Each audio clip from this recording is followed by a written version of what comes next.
Welcome to Blizzard Fire. We hope this video helps fire up your solution. You begin by confirming you own Goat Simulator Remastered on the platform where mods run, because only that environment supports the files you'll change. Once done, make a backup of your save folder. This prevents lost progress if something goes wrong.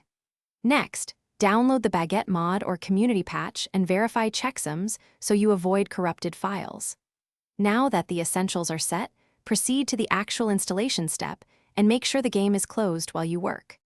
Install the mod by extracting its archive into the game's mods or data directory, keeping the original folder structure intact so the game finds assets and scripts. Next, open the mod manager or the game's config file to enable the mod. Save and check that the mod appears in the enabled list. Then launch the game in windowed mode to test changes, observing the console or logs for missing asset warnings.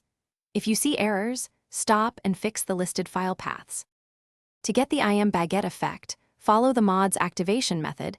This might be a keybind, a vendor item purchase, or completing a short in-game challenge, because the mod ties the transform to a trigger. Once triggered, perform the required action sequence the mod describes to finalize the form. If nothing happens, recheck mod load order and ensure your game version matches the mod's supported build. If needed, reinstall the mod or swap to a compatible. Thanks for watching. If you found this helpful, don't forget to like and subscribe.